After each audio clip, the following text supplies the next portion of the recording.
పరిశుద్ధాత్మను గురించిన వాక్య సందేశము ఈ దినమందు మనము ఎందుకు ధ్యానించుకోవాల్సి వస్తుంది అని అంటే,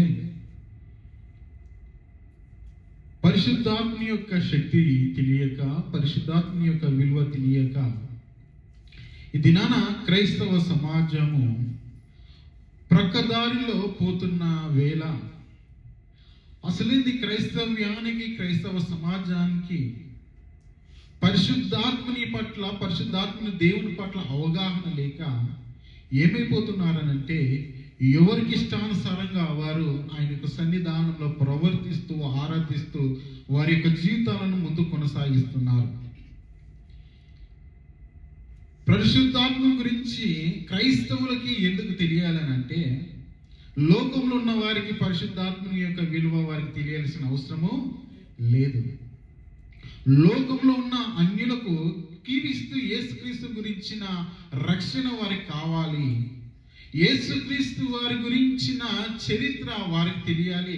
అసలు యేసుక్రీస్తుల వారు ఎవరు, ఎందుకు వచ్చారు, ఏంటి అనేది రక్షింపబడిన వారికి తెలియాలి. రక్షింపబడిన వ్యక్తికి తెలియవలసింది పరిశుద్ధాత్మ యొక్క శక్తి. ప్రియమైన దేవుని వలన ఈ దినాన రక్షింపబడిన వారు పాపము యొక్క స్థితిగతుల నుండి బయటపడి యేసుక్రీస్తుల వారిని స్వరక్తకుని అంగీకరించి దేవుడు చెప్పిన వాక్యానుసారంగా కొంతమంది జీవిస్తూ ఎక్కువ శాతము క్రైస్తవ సమాజము భయభక్తులలో గడుపుతున్న ఆ యొక్క స్థితిని చూసి అపవాదనే వాడు ఏం చేశాడనంటే, తెలియని ఒక పాపము క్రైస్తవంలో నూరిపోస్తున్నాడు. తెలియని ఒక పాపము, తెలిసిన పాపాల నుండి యేసుక్రీస్తుల ద్వారా మనం రక్షింపబడి ఆయన యొక్క సంఘంలో చేర్చబడ్డాము. ఇప్పుడు నిన్ను పాపము చేయమంటే చేయలేని స్థితిలో ఉంటున్నావు కదా. ఇప్పుడు క్రైస్తవులకు ఏం చేస్తున్నా అంటే, తెలియని ఒక ఘోరమైన పాపాన్ని నూరిపోస్తున్నాడు. తెలియని ఘోరమైన పాపాన్ని నూరిపోస్తున్నాడు. ఆ పాపం వలన రక్షింపబడ్డ క్రైస్తవానికి క్షమాపణ లేదు. ఘోరమైన పాపము. ఈ లోకంలో ఉన్న మాలిన్యము నుండి మనం ప్రత్యేకింపబడిన వారమే, రక్షింపబడ్డాము యేసుక్రీస్తు యొక్క అమూల్యమైన రక్తము చేత. తదుపరి ఆయన యొక్క సంఘంలో చేర్చబడ్డ మనము ఒక విషయంలో తప్పు చేస్తున్నాము, మనం పాపం చేస్తున్నాము. ఏది దేవుని యొక్క ఆత్మ ప్రేరణ, ఏది అపవాది యొక్క ఆత్మ ప్రేరణ అనేది మనకు తెలియక ఈ దినమందు క్రైస్తవ సమాజంలో తెలియని పాపం చేయడం ద్వారా ఏమైపోతున్నామంటే, పరిశుద్ధాత్మ శక్తి తెలియక, పరిశుద్ధాత్మ గురించి అవగాహన లేక, ఇదిగో పరిశుద్ధాత్మని అవగాహన లేక ఎన్నో కార్యాలు చేస్తున్నారు. దాని ద్వారా పాపము చేసిన వారు అవుతున్నారు. దాని ద్వారా ఏమైపోతున్నారంటే, ఇదిగో క్షమించరని పాపంలోనికి వెళ్తున్నారు. చూడండి, మత్తయి సువార్త 12వ అధ్యాయము.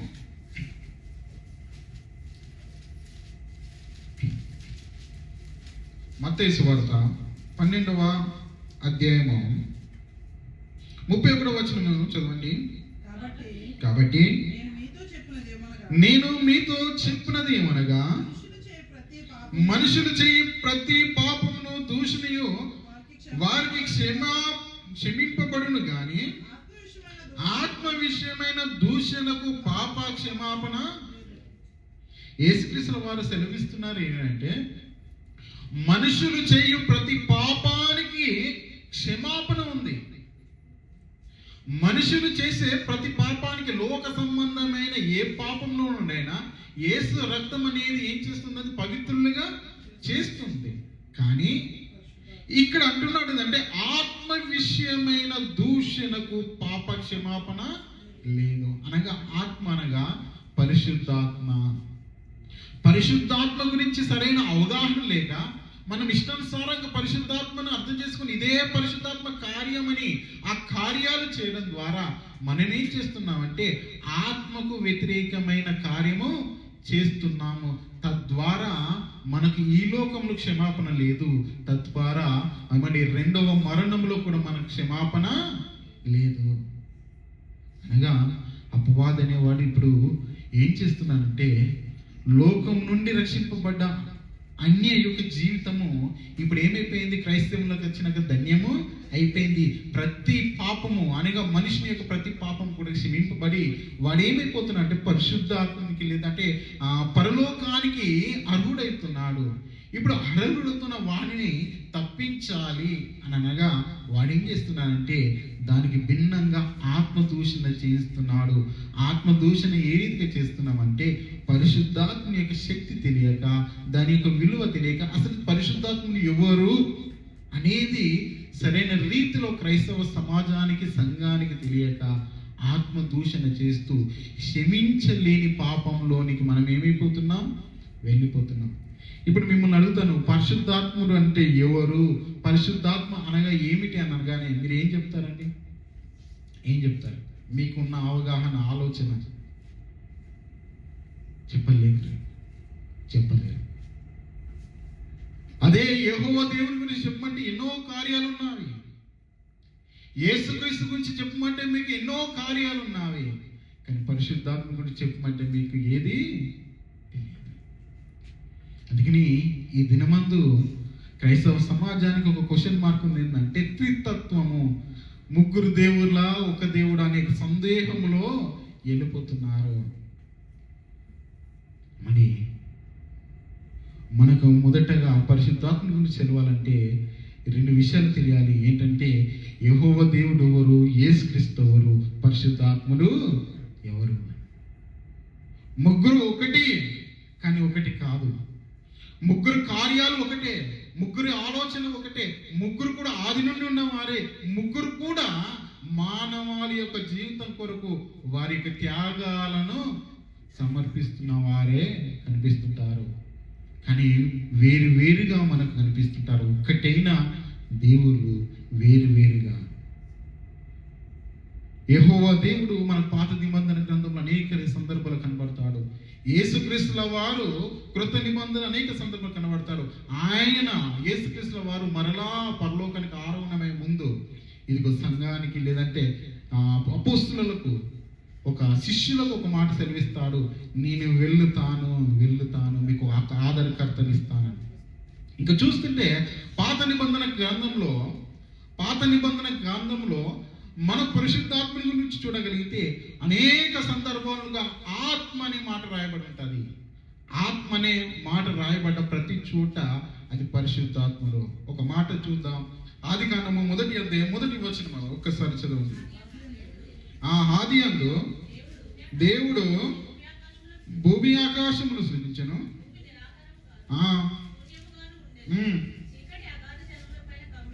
కమ్మి ఉండెను. దేవుని ఆత్మ జలములపై అల్లాడుచుండెను. దేవుని ఆత్మ అనగానే పరిశుద్ధాత్మ. ఈ రీతిగా పాత నిబంధన గ్రంథంలో ఆత్మ అనగానే ఏంటంటే పరిశుద్ధాత్మ. అంటే సృష్టి ఆరంభంలోనే ఆ పరిశుద్ధాత్ముడు ఉన్నాడు. సృష్టి చేస్తున్నప్పుడు కూడా పరిశుద్ధాత్ముడు ఉన్నాడు. పరలోకములో కూడా పరిశుద్ధాత్ముడు ఉన్నాడు. ఇక్కడ చూస్తే ఇదిగో చీకటి కమ్మిన అగాధం మీద ఆత్మ, దేవుని ఆత్మ జలములపై అల్లాడుచుండెను. ఆనాటి నుండి ఉన్న పరిశుద్ధాత్ముడు ఆయా సందర్భాలలో ప్రవక్తలను అభిషేకించడానికి వచ్చాడు. ఆయా సందర్భములలో రాజులను అభిషేకించడానికి వచ్చాడు. అనేక సందర్భాలలో దేవుని యొక్క భక్తుల మీద బలముగా దిగి బలమైన కార్యాలు చేశాడు. ఈ రీతిగా మనకు పాత నిబంధన గ్రంథములో ఆయా సందర్భాలలో ఇదిగో భూమి మీదకి పరిశుద్ధాత్ముడు వచ్చి వెళ్ళినట్టుగా మనం చూస్తుంటాం. తదుపరి యెహోవా దేవుడు ఆ పాత నిబంధన కాలంలో అనేక సందర్భాల్లో దూతలను వాడుకున్నట్టే అనేక సందర్భాలలో పరిశుద్ధాత్మ దేవుణ్ణి కూడా వాడుకొని భూమి మీదకి పంపించాడు. అనేక మంది ప్రవక్తలను బలపరిచాడు, అభిషేకించాడు. రాజులను బలపరిచాడు, అభిషేకించాడు. తదుపరి కొన్ని దినాల తర్వాత సాక్షాత్తు యేసుక్రీస్తుల వారే పాప క్షమాపణ నిమిత్తము నరుల యొక్క పాపాల నుండి ప్రక్షాళన చేయడానికి యేసుక్రీస్తుల వారు మరలా శరీరధారిగా ఆయన ఈ లోకానికి వచ్చాడు. యేసుక్రీస్తుల వారి యొక్క రక్తం ద్వారానే ప్రపంచ మానవాళికి విముక్తి ఉంది, విమోచన ఉందని యేసుక్రీస్తుల వారు ఈ లోకానికి వచ్చాడు. ఈ లోకానికి వచ్చి ఆయన బాప్తిస్మము తీసుకున్న సందర్భంలో పరిశుద్ధాత్మను మరలా మనకు కనిపిస్తుంటాడు. తదుపరి మరలా ఆత్మ కనిపించదు. యేసుక్రీస్తుల వారు మరలా పరలోకానికి ఆరోహణమైనప్పుడు ఇది ఒక వాగ్దానం చేస్తుంటాడు. వాగ్దానము చూడండి, యోహాను సువార్త 6వ అధ్యాయము 7 నుంచి చదవండి. యోహాను సువార్త 16వ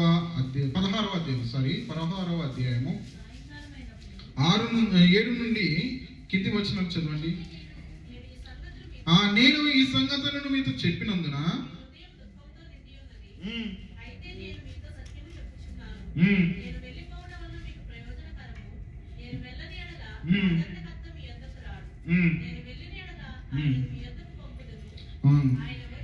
ఆయన వచ్చి మీ పాపముల గూర్చి నీతిని గూర్చి తీర్పు గూర్చి లోకమునకు ఒప్పుకొన చేయను అంటున్నాడు. ఇక్కడ చూస్తే ప్రేమైన దేవుని వలన యేసుక్రీస్తుల వారు తన సిలువ మరణానికి దగ్గర అవుతున్నప్పుడు శిష్యులకు ఒక వాగ్దానం చేస్తున్నాడు. ఏంటనంటే, నేను వెళ్ళిపోతున్నానని మీరు దుఃఖపడకండి, నేను సిలువ మరణానికి అప్పగింపబడుతున్నాను మీరు బాధపడకండి, నేను వెళ్ళటం మీకు ప్రయోజనకరము, నీకు మంచిది.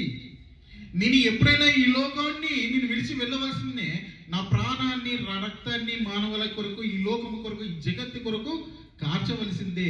ఇక్కడ నేను ఎల్లకాలం ఉండడానికి రాలేదు, కేవలము నరుల యొక్క విమోచన కొరకే నేను ఈ లోకానికి వచ్చాను.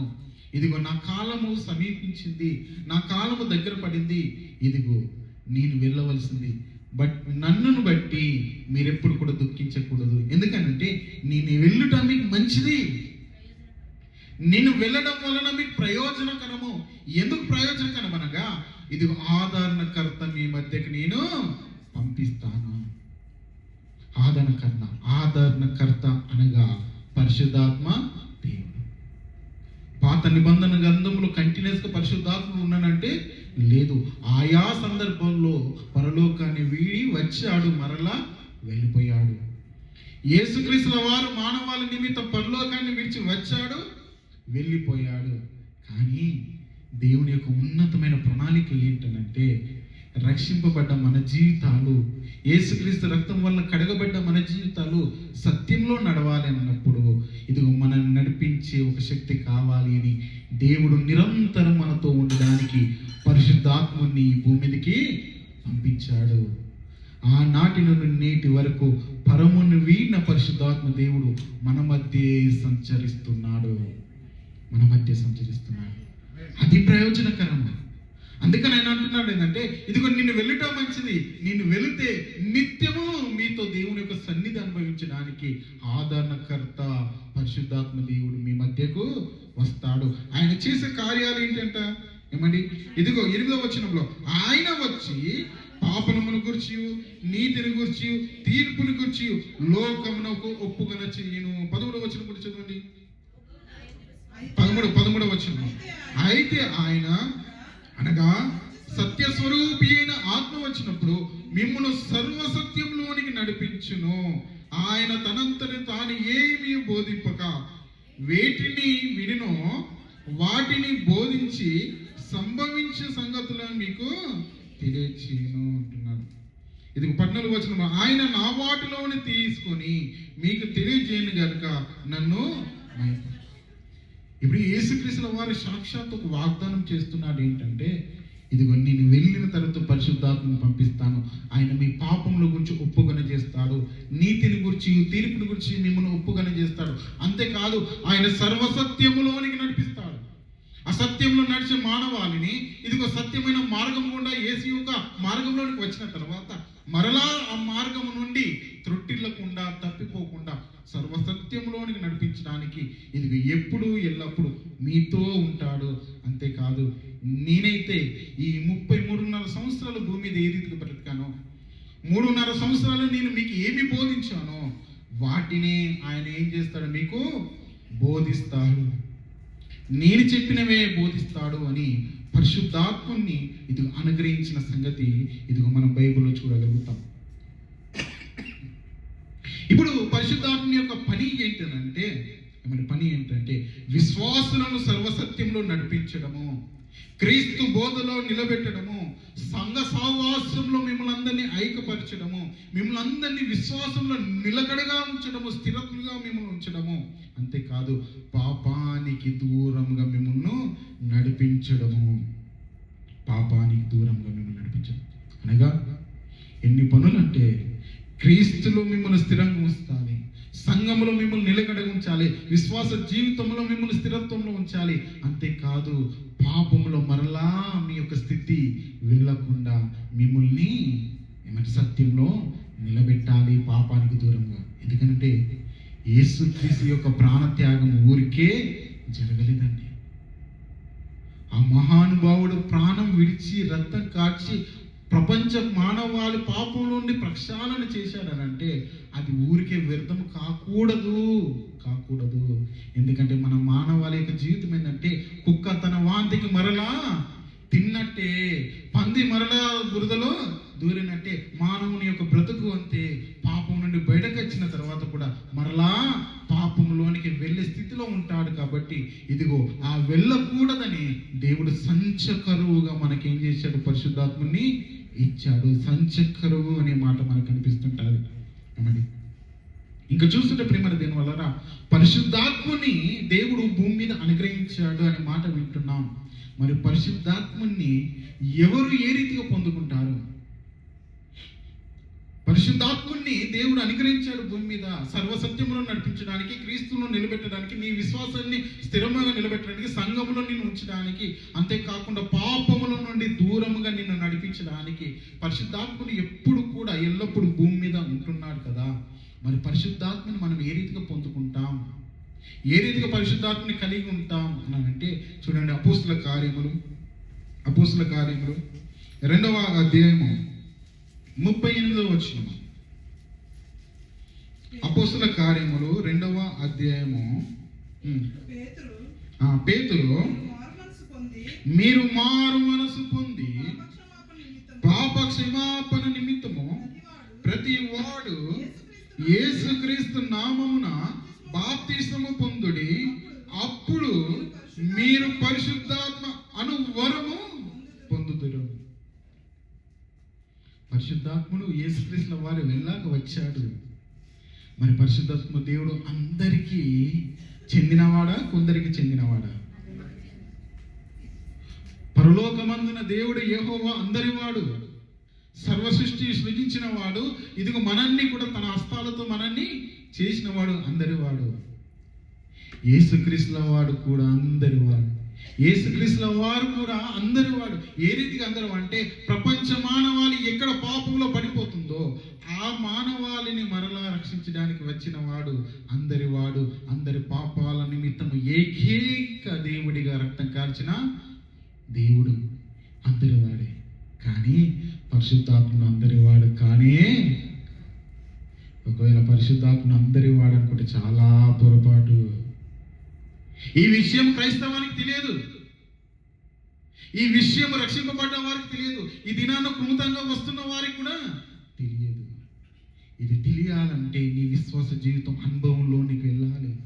సంఘంలో నువ్వు స్థిరంగా ఉండాలి, విశ్వాసంలో స్థిరంగా ఉండాలి, పాపానికి స్థిరంగా ఉండాలి. నీ విశ్వాస జీవితం దేవుని కొరకు సమర్పించుకొని బలముగా నువ్వు సంఘంలో ఎదుగుతుంటేనే దేవుడు ఏం చేస్తాడంటే తన శక్తితో పరిశుద్ధాత్మతో నిన్ను నింపుతాడు. ఇప్పుడు పరిశుద్ధాత్మని ఎప్పుడు మనం పొందుకుంటామని అంటే ఇదిగో నిజముగా మన పాపాలను ఒప్పుకొని, నిజముగా యేసుక్రీస్తుల వారిని సొంత రక్షకుడిగా అంగీకరించి మనము పశ్చాత్తాపపడి మన హృదయంలో వేదనతో, అయ్యో నా ఈ పాప జీవితం నాకు వద్దు, ఈ పాపాల వలన అయ్యో నేను నిత్య అగ్నిగుండానికి వెళ్ళాలా, దేవునితో సహవాసాన్ని నేను ఇదిగో పొందుకోలేని స్థితిలో నేను ఉంటానా, నాకు వద్దు ఈ బ్రతుకని నీవెప్పుడైతే నీ జీవితాన్ని అసహించుకొని, నీ పాప జీవితాన్ని అసహించుకొని ప్రభు యేసు దగ్గరికి వచ్చి ఆయన రక్తము అనగా ఆ నీటిలో బాప్తిసము ద్వారా నీవు రక్షింపబడతావో, బాప్తిసం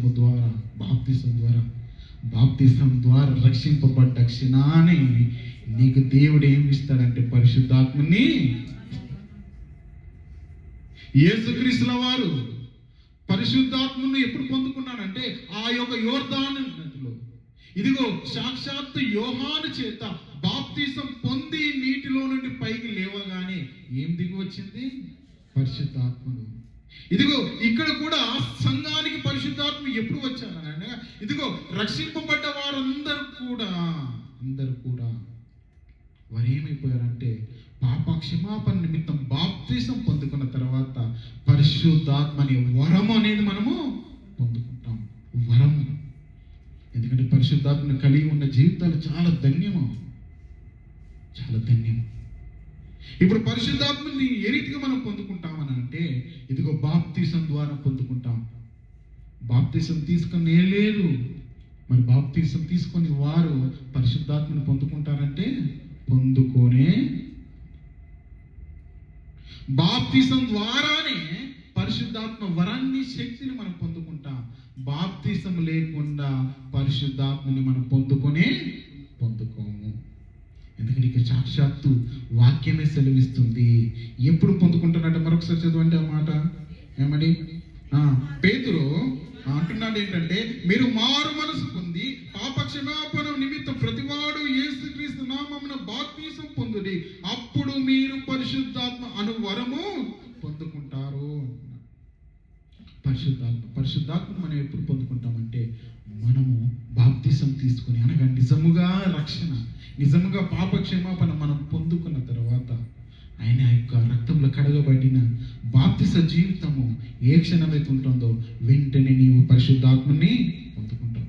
ఇప్పుడు ఈ పరిశుద్ధాత్ముడు రక్షింపబడిన విశ్వాసిని ఏమి చేస్తాడు, ఏ రీతిగా ముందుకు నడిపిస్తాడు చూడగలిగితే, ఆ 1 కొరింథీయులకు రాసిన పత్రిక 2వ అధ్యాయము 13వ వచనము. 1 కొరింథీయులకు రాసిన పత్రిక 2వ అధ్యాయం 13వ వచనం చదవండి. మనుష్య జ్ఞానము నేర్పు మాటలతో కాక ఆత్మ సంబంధమైన సంగతులతో సరిచూచు ఆత్మ నేర్పు మాటలతో మేము వీటిని గూర్చి మేము బోధించుచున్నాము అంటున్నాడు. ఇదిగో మనుష్య జ్ఞానం కాదు, పరిశుద్ధాత్మను పొందుకున్న తర్వాత ఆత్మ జ్ఞానము మనం పొందుకుంటాము. ఆత్మ జ్ఞానం ఎక్కడ ఉందనగా, ఇదిగో దేవుని యొక్క వాక్యమే. వాక్యం విన్నప్పుడు దేవుడు నీకు మర్మాలను బయలుపరుస్తుంటాడు. వాక్యం చదువుతున్నప్పుడు ఉన్నతమైన మర్మాలను నీకు బయలుపరుస్తుంటాడు. ఇదిగో వాక్యము చదువుతున్నప్పుడు, వాక్యం సారంగా నువ్వు ఎదుగుతున్నప్పుడు దేవుడు నిన్ను జ్ఞానంలో నడుపుతాడు. అప్పుడు నువ్వు అనుకుంటావు, ఈ ఒక జ్ఞానము నా ముందు వెర్రిది అనగా జ్ఞానములో నిన్ను నడుపుతాడు. ఏమని? అందుకని 10వ వచనం ఒకసారి చదవండి, 10 నుంచి కిందికి చదవండి కొన్ని స్పీడ్గా. మనకైతే దేవుడు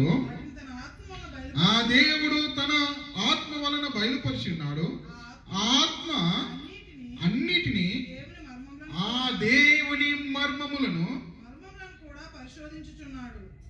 ఒక మనుషుని సంగతులు అతనిలోనున్న మనుష్యాత్మకే గాని మనుషులలో మరి ఎవరికి తెలియను. అలాగనే దేవుని సంగతులు దేవుని ఆత్మకే గాని మరి ఎవరికి తెలియను. ఏమని ఇక్కడ అంటున్నాడు, ఇదిగో ఆత్మ అన్నిటినీ, దేవుని మర్మాలను పరిశోధిస్తున్నాడు.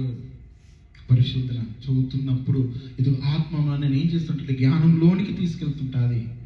అంతేకాదు ఇక్కడ అంటున్నా అంటే మనిషిని ఆత్మ ఏమండి ఏం చేస్తాడంట, మరి ఒక మనిషిని సంగతులు అతనిలో ఉన్న మనుషుని ఆత్మకే గాని మనుషులలో మరి ఎవరికి తెలియను. నాలో నేను ఏం మాట్లాడుకుంటాను నీకు తెలుస్తుందండి? తెలియదు. నాలో ఏం కుట్ర కోణాలు ఉన్నాయో తెలుస్తాయా? నేను ఏమి ఆలోచిస్తున్నా తెలుస్తుందా? చాలా సందర్భాల్లో మానవుని యొక్క జీవితంలో ఎన్నో ఉంటామని. మరి ఒక వ్యక్తి అంట, ఈ ఎదుటి వ్యక్తి నా గురించి ఏమనుకుంటున్నాడో నాకు తెలియాలని ఒక వరం కోరుకున్నాడంట. వరం కోరుకొని ఇంటికి వెళ్ళాడట. ఇంటికి వెళ్ళగానే ఎదురుగున్న భార్య చూస్తే ఈయన అనుకుంటున్నాడంట, అయ్యో నా భార్య మనసులో నా గురించి ఎంత గొప్పగా, ప్రేమగా, ఎంతగా ఉన్నతంగా ఆలోచిస్తుందో అని ఆశతో వెళ్తున్నాడు. వెళ్ళగానే ఎదుర నిలబడ్డదంట భార్య. అప్పుడు భార్య వీడిని తిట్టుకుంటుందంట, ఓ పనికి మాలినోడా, ఓ చాదగానోడా, ఇంకా ఎన్నో రకాలు తిట్టుకుంటున్నట్ట. తిట్టుకుంటూ అప్పుడు భర్త రాగానే, అయ్యో వచ్చానండి నా బంగారము అంటున్నాడు. ఇప్పుడు ఈ వ్యక్తి అనుకున్నట్టు మనసులోనేమో నన్ను ఇంత తిట్టుకుంటూ ఇప్పుడు బంగారము వెండిలని నోటి మాటతో మాట్లాడుతున్నా, కానీ మనసులో మాత్రం నువ్వు నన్ను ఏమేమన్నావు అని తెలుసు. తర్వాత పిల్లలు వచ్చారంట. పిల్లలు చూస్తే పిల్లలు కూడా ఒక్కొక్కరు ఒక్కొక్క రకాన్ని ఇస్తుంటారు. నాకు ఒక రూపాయి ఇయ్యవు, వేస్ట్ అవడం, నాకు చాకటి కొని ఇయ్యవు, చెత్త నాకు అని అన్నీ అనుకుంటున్నాట. అప్పుడు వాళ్ళకు కడుతున్నారు, డాడీ డాడీ డాడీ అనుకుంటూ వస్తున్నారు. ఇక బయట సమాజంలోకి వెళ్ళిన తర్వాత ఆఫీస్లో ఉన్నవారు, మేనేజర్లు, బయట ఉన్న స్నేహితులు, ఇక అందరిని చూస్తే అందరి మనసులేమో ఎన్నో కుట్రలు, ఎన్నో ఈర్ష్యలు, ఎంతో తిట్టుకుంటున్నట్ట. కానీ ఎదుటికి చూస్తే నవ్వుతూ పలకరిస్తారు. ఇప్పుడు ఈ నవ్వు వెనకాల ఎన్ని ఆలోచనలు ఉన్నాయో అని తెలిసింది. అప్పుడు వాడు ప్రశాంతంగా భూమి మీద బతుకుతాడండి.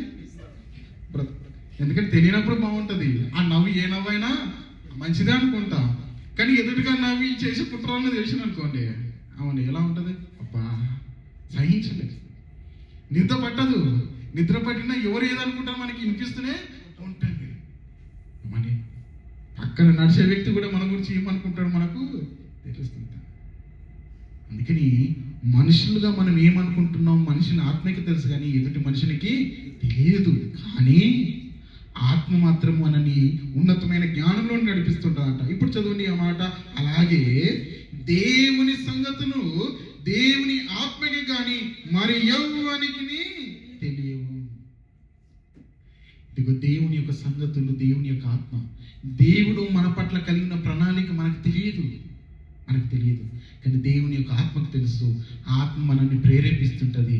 ఇది కాదయ్యా దేవుడు కోరుకున్న జీవితం, ఇది కాదయ్యా దేవుడు కలిగి ఉన్న జీవితం, ఇది కాదయ్యా రక్షణ గురించిన జీవితం, ఇది కాదయ్యా అని అనేక సార్లు మనల్ని సంధిస్తుంటది.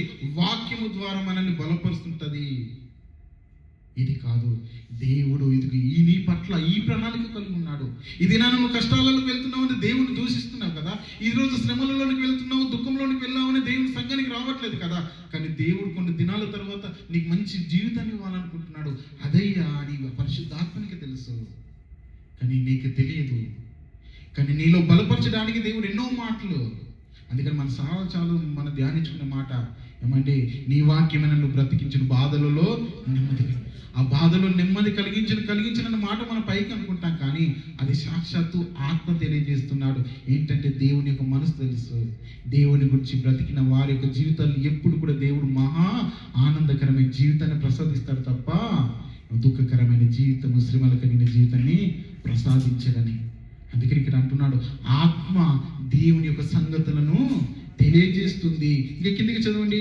దేవుని దయ వలన మనకు దయచేయబడిన తెలుసుకున్నట్టుకై మనము లౌకిక ఆత్మను కాక దేవుని యొద్ద నుండి వచ్చిన ఆత్మను పొందాము. మనము దేవుని యొద్ద నుండి వచ్చిన పరిశుద్ధాత్మను పొంది ఉన్నాం. ఎప్పుడు నువ్వు పొందుకున్నావు? బాప్తిసం ద్వారా నువ్వు పొందుకున్నావు. అనగా దేవుని యొద్ద నుండి వచ్చిన ఆత్మను పొందుకున్నావు. ఎందుకంటే దేవుని గురించిన మర్మాలను తెలియజేయడానికి ఆత్మ నీకు ఉంది. విశ్వాసంలో కాపాడడానికి, సంఘంలో నిలబెట్టడానికి, పాపంకు దూరంగా తీసుకెళ్ళడానికని మనం అన్ని కూడా ధ్యానించాం కదా.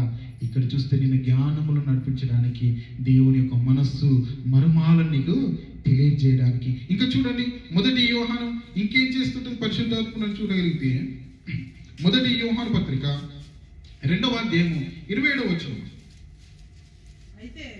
1 యోహాను పత్రిక 2వ అధ్యాయము 27వ వచనం.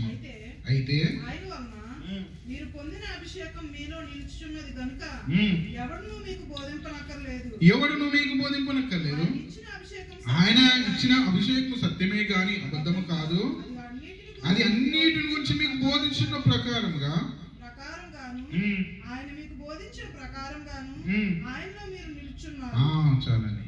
ఇదిగో బోధలు మనల్ని నిలబెడుతుంటది. ఆయన ఇచ్చిన అభిషేకము, బాప్తిసం తర్వాత మనం పొందుకున్న అభిషేకం ఏంటంటే పరిశుద్ధాత్మలే.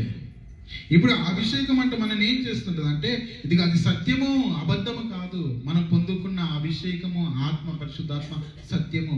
సత్యమైనది సత్యములోనే నడిపిస్తుంటది, అబద్ధమైనది అబద్ధములోనికే తీసుకెళ్తుంటది. అందుకని అంటున్నారంటే అది అన్నిటిని గురించి, అనగా ఆత్మ అన్నిటి గురించి మీకు బోధించుచున్న ప్రకారముగాను, మీకు ఇదిగో బోధించుచున్న ప్రకారముగాను ఆయనలో మీరు నిలుచుచున్నారు అనగా, ఇదిగో ఈ దినాన్ని ఇక్కడ నిలబడి మాట్లాడుతున్న నేను కాదు, నాలో పరిశుద్ధాత్ముడు ఉండి మీకు బోధిస్తున్నాడు. నాలో పరిశుద్ధాత్ముడు ఉండి బోధిస్తున్నాడు. చాలా సందర్భాల్లో నేనే ఆశ్చర్యానికి గురవుతుంటాను. ఎందుకంటే నేను చెప్పాలనే ఆలోచన, ప్రిపరేషన్ నాకు ఉండదు. కానీ నిలబడ్డప్పుడు వెంటనే నేను అజ్మన్లో ఒక బర్త్డే కూడికి వెళ్ళాను. సేవకునిగా ఎదురుకు పిలిచారు, కూర్చున్నాను. వెంటనే నిలబడి వాక్యం చెప్పమన్నారు. వెంటనే నిలబడి వాక్యం. ఇప్పుడు వెంటనే నిలబడి వాక్యం చెప్పమనంటే నిలబడ్డాను. కానీ ఆత్మతోడ నేను మాట్లాడాను. ఒక చిన్న మర్మం తెలియజేశాను. అప్పటికి అక్కడ ఉన్న వారికి ఎవరికి తెలియదు ఒక మర్మము. ఆ మర్మము నేను తెలియజేశాను. ఆ మర్మం ఏంటిదో అడిగాను మిమ్మల్ని. రాజైన సొలొమోను గారికి ఎంతమంది కుమారులు? ఎంతమంది కుమారులు అండి? చెప్పగలుగుతారా? 1000 మంది భార్యలు కదా. ఒక్క భార్యకు ఒక్కొక్క కొడుకున్నా కానీ ఎంత ఉంటారండి? చెప్పండి. 100 మంది వేసుకుందాం. 100కు ఒక్కొక్కరికి ఒక్కొక్క కొడుకు అయినా కానీ ఎంతమంది ఉంటారండి? ఎంతమంది ఉంటారు? 100 మంది ఉంటారు. మరి రాజైన సొలొమోనుకి 1000 మంది భార్యలు కదా, అంటే ఉపపత్తులతో కలిసి మరి ఎంతమంది పిల్లలు అని ఒక క్వశ్చన్ చేశాను. దానికి సమాధానం కూడా చెప్పాను. ఇప్పుడు మీకు చెప్పాను. కానీ ఎందుకంటే పరిశుద్ధాత్మ యొక్క శక్తిని గురించి తెలియజేస్తున్నాను. ఎప్పుడు ఏ సందర్భాల్లో ఏది తెలియజేస్తాడో, ఏది మాట్లాడతాడో, ఎవరికి ఏ మర్మో తెలియజేస్తాడో తెలియదు. అందుకని పరిశుద్ధాత్ముడు సర్వసత్యంలోనికి నడిపించేవాడు. సర్వసత్యంలో నడిపించాడు ప్రియమైన దేవుని వలన. కానీ ఇది నా సంఘము, సమాజం ఏమైపోయిందనంటే పరిశుద్ధాత్మను గురించిన అవగాహన లేక, పరిశుద్ధాత్మను గురించిన విలువ తెలియక, అసలు పరిశుద్ధాత్ములు ఎవరు, ఏ రీతికి మనం పొందుకుంటామో, ఆయన వస్తే మనం చేసే కార్యాలు ఏంటి అని ఎవరికి తెలియక నేడు పరిశుద్ధాత్మనికి విరోధముగా ఎంతో మంది పాపాలు చేస్తున్నారు. పరిశుద్ధాత్మనికి విరోధంగా ఎన్నో కార్యాలు చేస్తున్నారు. ప్రాముఖ్యంగా దేవుని యొక్క సంఘము, క్రైస్తవ సంఘములో ఏమండి పరిశుద్ధాత్మనికి విరోధమైన కార్యాలు చేస్తున్న వారు ఉన్నారు. తద్వారా వారు ఏమి సంపాదించుకుంటున్నారంటే, ఇదిగో దేవుని నుండి క్షమాపణ లేని పాపాన్ని సంపాదించుకుంటారు. అందుకని మొదటిగా చూపించాను మత్తయి సువార్తలో, ఇదిగో మనుషులు చేయి ప్రతి పాపానికి క్షమాపణ ఉంది, కానీ ఆత్మకు విరోధముగా చెయ్యు ఆలోచనకు, దూషణకు పాప క్షమాపణ. మరి ఇది నాన్న సంఘం ఎందుకు పరిశుద్ధాత్మకు విరోధంగా పాపం చేస్తుంది? సంఘంలో ఉన్న విశ్వాసులు ఎందుకు పరిశుద్ధాత్మకు విరోధంగా కార్యాలు చేస్తున్నారని అంటే, అపవాది వారిని ప్రేరేపిస్తుంది. గత వారము వాక్యం విన్న వారికి ఇప్పుడు బాగా అర్థమవుతుంటుంది. అపవాదే ఎందుకు ప్రేరేపిస్తుందని అంటే 2 ప్రేరణలు ఉంటాయి మనలో. దేవుని యొక్క ఆత్మ ప్రేరణ, దురాత్మ ప్రేరణ. పోయిన వారు ఎంతమంది ఉన్నారు? దేవుని యొక్క ఆత్మ ప్రేరణ, రెండోది దురాత్మ ప్రేరణ. ఇదిగో దురాత్మ ప్రేరణ ఏదో, దేవుని యొక్క ఆత్మ ప్రేరణ ఏదో తెలియక, నిజమైన పరిశుద్ధాత్మ దీని గురించిన అవగాహన లేక ఇది నా సంఘములలో ఇదే సరైనది కాదు, ఇదే సరైన విధానం, కానీ ఇదిగో పరిశుద్ధాత్మకు విరోధంగా పాపాలు చేస్తున్నారు. పోయిన వారు ధ్యానించుకున్నట్టే దావీదు గొప్ప భక్తులే, కానీ దేవుని యొక్క ఆత్మ ప్రేరణ ఏదో తెలియదు. ఏమని దురాత్మ ప్రేరణ ఏదో తెలియక ఆయన చేసిన చిన్న పొరపాటే, కానీ అదెంత పెద్ద పాపానికి ముడికట్టుకుందండి. ఇది నా క్రైస్తవ సమాజం అంతే. అపవాదనే వాడు తెలిసే పాపంలోనికి నిన్ను తీసుకెళ్ళాడు, కానీ తెలియని పాపంలోనికి క్రైస్తవులను తీసుకెళ్ళాడు. మరి వినా దొంగతనం చేయమంటే చేస్తారండి. 100 మంది క్రైస్తవులు ఉన్నారు కదా, దాదాపు 90 మంది కూడా దొంగతనం చేయమంటే చేయనే. వ్యభిచారం చేయమని చేస్తారా? 100 మంది క్రైస్తవులు ఏమన్నా 30% మందిని తీసేస్తే 70% మంది చేయనే. అబద్ధాలు ఆడకూడదని అన్నాం అనుకోండి, 10% మంది క్రైస్తవులు అబద్ధం ఆడకుండా ఉంటే 90% అబద్ధాలు. ఈ రీతిగా నరహత్య చేయకూడదంటే దాదాపు అందులో 90% క్రైస్తవులు చేయకుండా ఉంటే 10% మంది చేస్తుంటారు. ఈ రీతిగా మనం చూస్తుంటే కొన్ని కార్యక్రమాలు ఎవరు కూడా చేయడానికి ఇష్టపడరు. క్రైస్తవుల్లో మెయిన్గా ఎవరు చేయరు. ఇప్పుడు చెయ్యని పాపంలో చేసే పాపంలోనికి నేను తీసుకెళ్లాలంటే అపవాది అనేవాడు చేసే కుట్ర ఏంటంటే నీకు తెలియని దానిలో నిన్ను నడిపించాలి. ఆ తెలియని విషయంలో, పాప క్షమాపణ లేని విషయంలో నిన్ను నడిపించాలని ఇదిగో సంఘంలోనికి దూరాడు. పరిశుద్ధాత్మ వెలుగుదూత వేసుకొని ఇది నన్ను సంఘాలను కలిపిడి చేస్తున్నాడు. మరి సంఘాలను కలిపిడి ఏ రీతిగా సంఘాలను కలిపిడి చేస్తున్నా అంటే విశ్వాసులను సత్యమైన వాక్యంలో నుండి దూరం పరుస్తున్నాడు. ఈ దినాన ఎంతో మంది ఏమని యూట్యూబ్ స్టార్లు వచ్చారు, సినిమా హీరోలకు ఏ రీతిగా ఫేమ్ ఉందో ఇది నా సేవకులు కూడా అంత ఫేమ్. వచ్చి ఏం చెప్తాడయ్యా అంటే ఏమీ చెప్తాడు. 4 కల్లిబిల్లి కబుర్లు, కల్పన కథలు ఇవే చెప్పి ఏం చేస్తుంటారు, వెళ్తారు. ఏం చెప్పారంటే అయ్యా ఏం నవ్వించాడండి, నవ్వి మా కడుపు బద్దలైపోయింది అంటారు. ఏం వాక్యం విన్నామంటే బాగా నవ్వించాడు. ఏం చెప్పాడు వాక్యం అని అంటే అరే ఒక కథ చెప్పాడు, ఆ కథ నేను ఇంతవరకు విన్నా. ఏ కథ ఏమని? ఏ కథ? పెద్దరాసి పెద్దమ్మ కథ. ఇలాంటి స్థితిలో వెళ్ళిపోయాడు. ఏం చెప్పాడయ్యా అంటే వచ్చాడు స్టేజ్ మీద అటు అటు తిరుగుతూ అబ్బా ఏం చెప్పాడయ్యా అండి. ఏం చెప్పాడంటే అబ్బో ఏం చెప్పాడు అంటారు. ఏం చెప్పాడంటే అదే ఏం చెప్పాడు, అదే చెప్పాడు. ఏం చెప్పాడంటే అదే చెప్పాడు. ఇది నా సేవలోకి వెళ్ళిపోయింది. నిజమే. మొన్నటి వరకు మన ఫోన్లలో ఒక వ్యక్తి వీడియో బాగా వైరల్ అయింది. అతను ఎవరు అంటే అభినవ్ దర్శన్. ఓ అతను ఫాస్టర్ అని స్టేజీలో మనకి పిలిపించుకున్నారు. ఎంతో ఎంతో ఎంతో ఆడంబర చేశారు. సినీ హీరో అని. సినీ హీరో అయితే నిజంగా ఆత్మ పొందుకున్నవాడా? లేదు. దురాత్మను పొందుకొని దుష్కారమైన కార్యం చేసి ఇది ప్రపంచ క్రైస్తవ్యం నవ్వుల పాలయ్యే స్థితిలో చేశాడు. ఇప్పుడు అతన్ని ప్రేరేపించింది ఎవరంటే అపవాది. దేవుని ఆత్మ అలా చేయదు. దేవుని యొక్క ఆత్మ అలాంటి కార్యాలు చేయదు. నువ్వు వచ్చావు ఎందుకు? సంపాదించుకోవడానికి. సినీ హీరోగా వెళ్ళావు, ఫెయిల్ అయ్యావు. క్రైస్తవుడు పాస్టర్గా వేసుకుంటే కోట్లు దండుకోవచ్చు, కోట్లు వేసుకోవచ్చు, కోట్లు దండుకోవచ్చు. 2 రకాల బాగుందని వచ్చాడు. కొన్ని దినాలు ఏమండి కోట్లు వేసుకుంటూ ఏమంటే ప్రసంగాలు చేశాడు. తదుపరి కోట్లు రావట్లేదు. ఎలాగని ఇప్పుడు ఒక రాజకీయ పార్టీ పెట్టాడు. నిజమైన సేవకుడు, నిజమైన అభిషేకం పొందుకొని ఆత్మవరం కలిగి ఉన్న వ్యక్తి ఎప్పుడు కూడా దేవుని యొక్క సేవని నమ్ముకోవాలి తప్ప లోకంలో ఉన్న వాటిని ఎప్పుడు కూడా నమ్ముకోకూడదు. ఎందుకనంటే ఒకప్పుడు కేఏ పాలు ప్రపంచాన్ని శాసించిన వాడు, కేఏ పాలు ప్రపంచ రాజులను శాసించిన వాడు. అలాంటి వ్యక్తి మరలా రాడు. ఇంతకుముందు పుట్టలేదు, ఇప్పుడు కూడా పుట్టబోడు. ప్రపంచాన్ని పరిపాలించిన వాడు. అసలు అమెరికా అధ్యక్షుడికి లేని వైభోగము దేవుడు కేఏ పాల్ గారికి ఇస్తే కేఏ పాల్ గారు నిత్యమైన తూచ్యమైన సీఎం పదవి కోసం ఏమయ్యాడు? ఏమండి ఉన్న విలువంతా కూడా పోగొట్టుకున్నాడు. ఒకప్పుడు ఆత్మ బలపరిచినప్పుడు ప్రపంచం మీద నాయకుడిగా దేవుడు నిలబెట్టాడు. ప్రపంచం మీద నాయకుడిగా. అదే ఆత్మ వెళ్ళిపోయిన తర్వాత ఏమైపోయాడు? దీనస్థితి. ఎందుకనంటే ఆత్మ అనేది ప్రాముఖ్యంగా సేవకులలో పని చేయకపోవడము, నిజమైన పరిశుద్ధాత్మ కార్యాలు చేయక దురాత్మ కార్యాలు చేస్తున్న వారు సేవకులు. తదుపరి సంఘం ఏమైపోయిందని అంటే ప్రియమైన దేవునల్లారా, సంఘము కూడా అల్లరితో కూడిన ఆటపాటలతో సంఘాన్ని పబ్బులు చేస్తున్నారు, క్లబ్బులు చేసేస్తున్నారు. ఏది నిజమైన పరిశుద్ధాత్మ ఆరాధన తెలియక ఇష్టానుసారంగా ఏం చేస్తున్నారంటే ఆటలు పాటలు అల్లరితో కూడినవి, తర్వాత చెడుతనము, తర్వాత అన్య భాషలని ఎన్నెన్నో మాట్లాడుతుంటారు. ఇవన్నీ వాక్యానుసారం అంటే కాదు ప్రియమైన దేవునారా, వాక్యానుసారమైనవి కాదు. ఏమండి చూస్తారా? ఏమండి 1 కొరింథీయులకు రాసిన పత్రిక 14:32 చూడండి.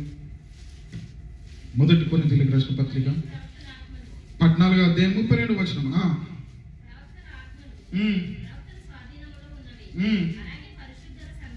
పరిశుద్ధుల సంఘము అన్నిటిలో ఆ సమాధానమునకు కర్తనే గాని అల్లరికి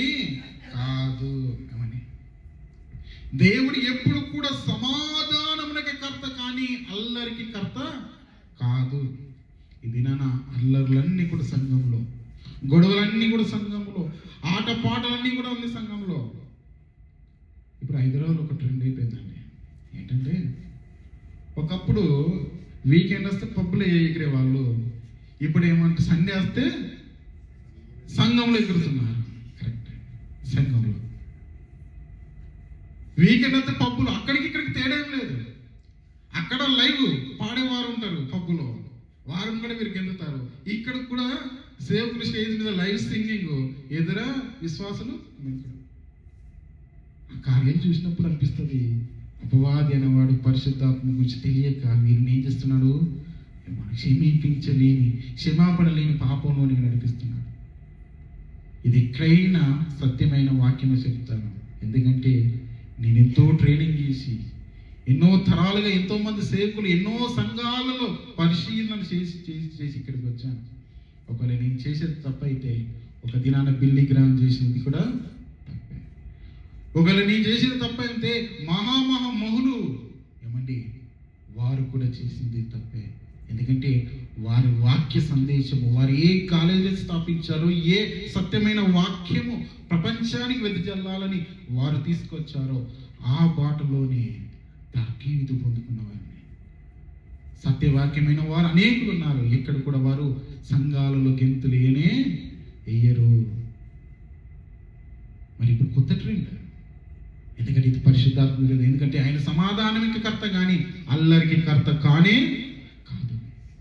రెండవది చూద్దాం, మత్తయి సువార్త 12వ అధ్యాయం 18-19 వచనం చూడండి త్వరగా. ఇదిగో ఈయన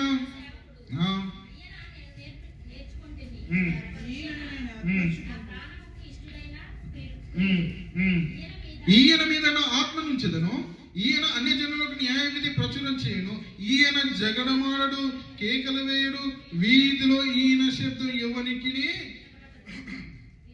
ఏమని చాలండి. ఈయన జగడమాడడు అనగా పరిశుద్ధాత్ముడు దేవుడు యేసుక్రీస్తు వారు, యెహోవా దేవుడు కూడా జగడమాడడు. వారు సమాధానానికి కర్త కానీ అల్లరికి కర్త కాదు. అంతేకాదు ఈయన జగడమాడు, కేకలు వేయడు, వీధులలో శబ్దం ఎవరికి కూడా వినిపించదు. ఆత్మైన దేవుని ఆత్మానుసారంగా ఆరాధించు. ఆయన ఆదరించి వారు ఆత్మతోనూ సత్యముతోనూ ఆరాధించాలి. కేకలు వేయడి ఆరాధన కానీ కాదు. కేకలు ఏమైపోతున్నది, అల్లరైపోతుంది.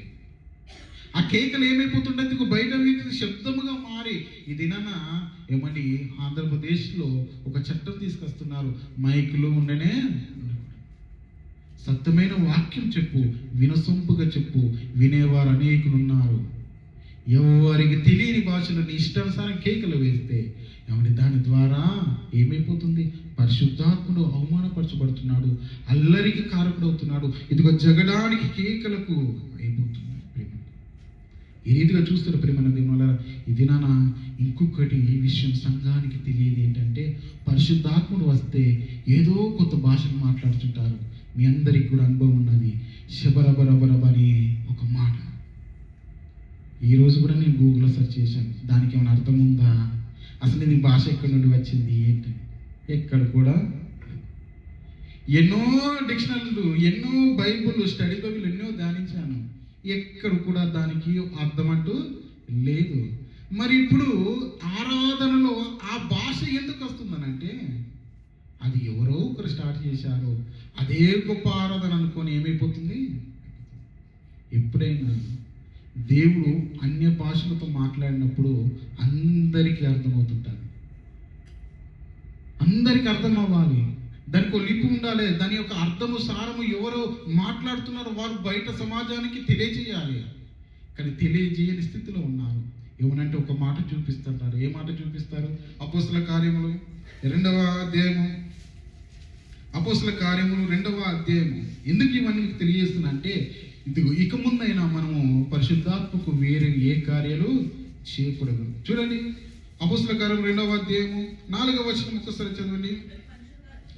అందరూ పరిశుద్ధాత్మతో నిండిన వారే, ఆత్మ వారికి వాక్శక్తి అనుగ్రహించిన కొలది అన్య భాషలతో మాట్లాడసాగి. ఇప్పుడు ఇక్కడ ఒక మాట ఉంది, పరిశుద్ధాత్మను పొందుకున్న తర్వాత శక్తి కొలది వారు ఏం చేసిన అన్య భాషలు మాట్లాడసగలి అని అక్కడే ఆగిపోతారు. అక్కడ ఆగిపోకుండా కిందికి వస్తే అసలు ఆ దినమందు పరిశుద్ధాత్మ వచ్చిన తర్వాత అన్య భాషలు అనగా ఏంటి, వారు ఏ ఏ భాషలు మాట్లాడారు అనేది మన కింది భాగంలో ఉంటుంది. ఇప్పుడు కిందికి చదవండి. అక్కడితోనే ఆగిపోయి మన ఇష్టానుసారంగా ఏదో శబరబరవారు అని అన్నాం అనుకోండి, దానిలో మనము ఏమంటే దేవుని దూషించిన వారిని ఉంటాం తప్ప. ఇప్పుడు కిందికి రండి. అన్య భాషలు అంటే ఏంటి? అన్య భాష అంటే ఏంటి అంటే మీకు అర్థమయ్యేటట్టు చెప్తాను. అరబ్బీ ఉందండి, ఇది మన మాతృభాషనా అన్య భాషనా? హిందీ ఉందండి, అది మన మాతృభాషనా అన్య భాషనా?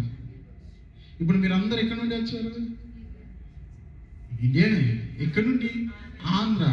ఆంధ్రకు మాతృభాష ఏంటి? తెలుగు. ఇప్పుడు మనం చదువుతున్నది ఏంటి?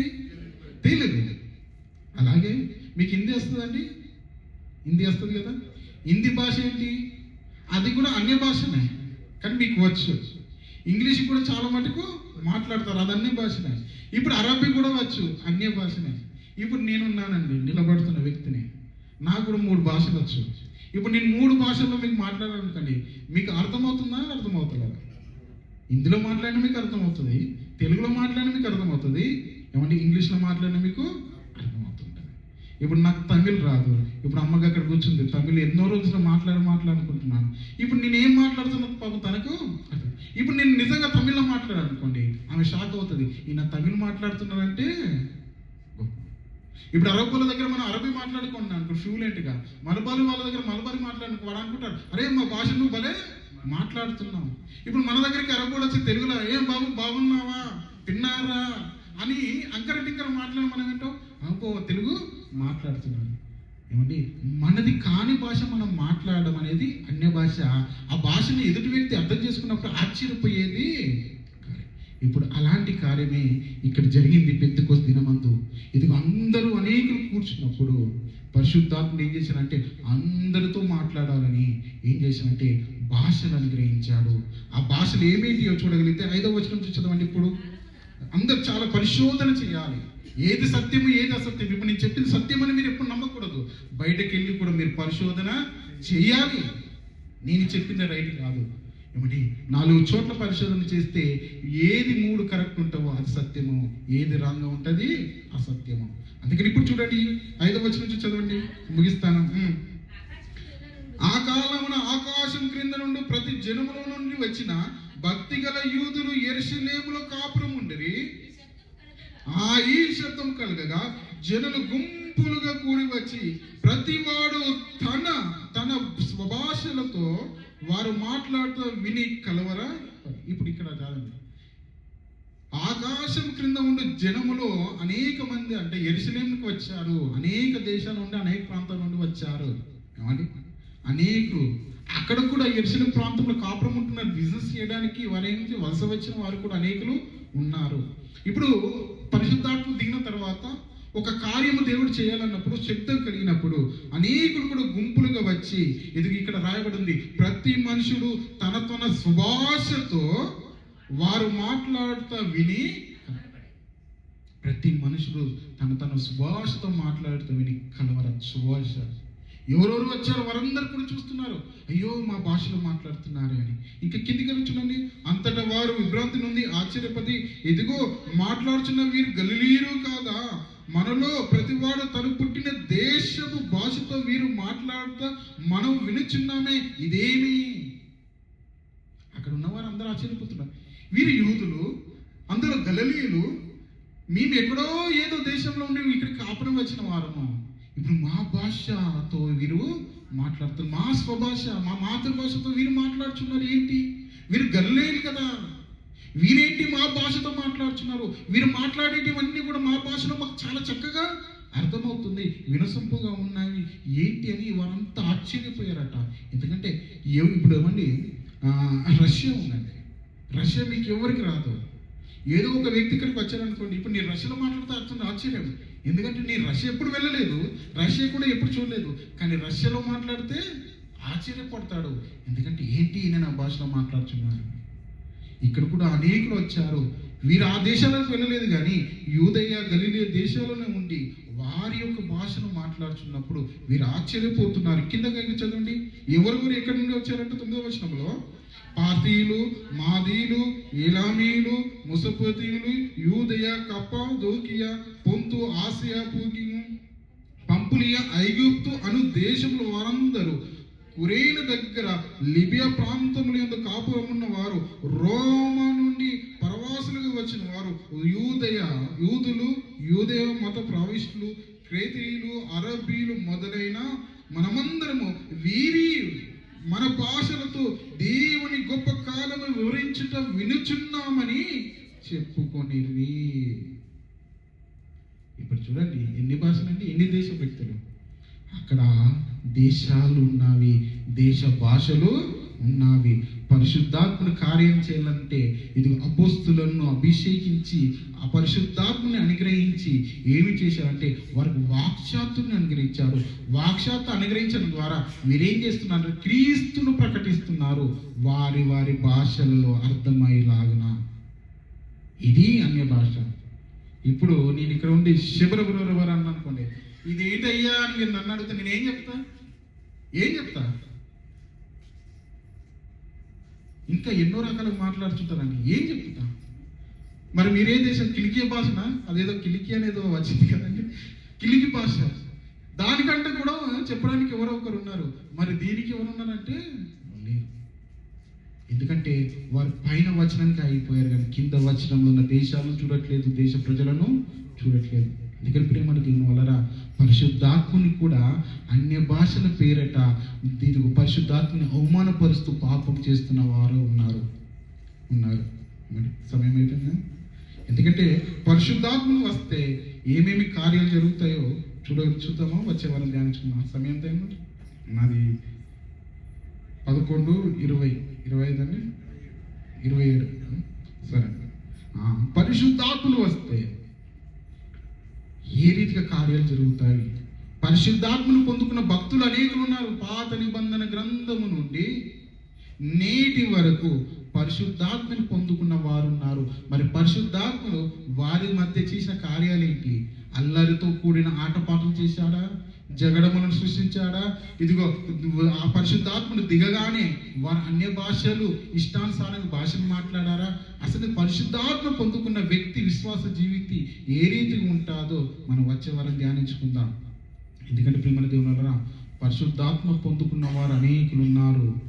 వారు పొందుకున్న వెంటనే చేసిన గొప్ప కార్యాలు ఉన్నాయి. పరిశుద్ధాత్ముడు ఎప్పుడైనా సర్వసత్యంలోనికి నడిపిస్తాడు తప్ప అసత్యంలో నిన్నెప్పుడు తీసుకెళ్ళాడు. మరి పరిశుద్ధాత్మను పొందుకున్న వారు, నిజమైన పరిశుద్ధాత్మను పొందుకున్న వారు ఉన్నారు. వారు ఏ కార్యాలు చేశారో ఏమైనా మనం వచ్చేవారు మనం ధ్యానించుకుందాం. ఇదే పరిశుద్ధాత్మ గురించిన మరొక భాగాన్ని మనం వచ్చేవారు చూద్దాం. ఎందుకంటే మనకు సమయం అవుతుంది కాబట్టి మీకు ఇంకేమైనా ప్రశ్నలు ఏమైనా ఉన్నా మీరు నిర్భయంగా అడిగితే ఇందులో నుండి మీకు చక్కని వివరణ నేను ఇవ్వగలుగుతాను. నేను ఇచ్చిన వివరణ వేరే దానితో కూర్చుకోండి. ఇది సరైనన్నప్పుడే నన్ను ఫాలో కావండి, లేదన్నటువంటి అన్ఫాలో కాండి. కానీ పరిశుద్ధాత్మకు విరోధముగా ఏ కార్యాలు ఎందుకు ఈ మాట చెప్తున్నానంటే ప్రేమ దేవులారా, ఒక మాట చెప్పి ముగిస్తాను. పరిశుద్ధాత్మనికి విరోధముగా, దేవునికి విరోధముగా మనం ఏ కార్యాలు చేసినా పరిశుద్ధాత్మ మనతోనే ఉంటాడు. ఎందుకు ఉంటాడు అని అంటే వచ్చేవాళ్ళు చెప్తాను. ఎందుకు ఉండడు? నిజమే, బైబిల్లో భక్తులు పరిశుద్ధాత్మను పొందుకున్నారు, కానీ పరిశుద్ధాత్ముడు వెళ్ళిపోయిన తర్వాత భక్తుల యొక్క జీవితాలు ఏమని ధ్యానించుకుంటారు. నాకు అద్దు ఆ స్థితి, నాకు అద్దు ఆ బ్రతుకు అనుకుంటాం. ఎందుకంటే దేవుడు నిరంతరం మనతో ఉండడానికి పరిశుద్ధాత్మను అనుగ్రహించాడనంటే అది ఆషమాష విషయమో కాదు. పర్మనెంట్గా అనగా రెండవ రాకడ వరకు పరిశుద్ధాత్మను మన మధ్య సహవాసం చేయాలని, మనతో సంచారించాలని, సర్వసత్యం నడిపించాలని దేవుడు అనుగ్రహించిన ఆత్మను మనము మన చేతులారా పోగొట్టుకుంటున్నాం. ఏ రీతిగా పోగొట్టుకుంటున్నామో, పరిశుద్ధాత్మను పొందుకున్న భక్తులు ఏ రీతిగా ఉన్నారు, కోల్పోయిన వారు ఏ రీతిగా ఉన్నారో వచ్చే వారం ధ్యానించుకుందాం. అప్పటి వరకు దేవుడి కృప మనందరికీ తోడై నడిపించును గాక. ఆమేన్.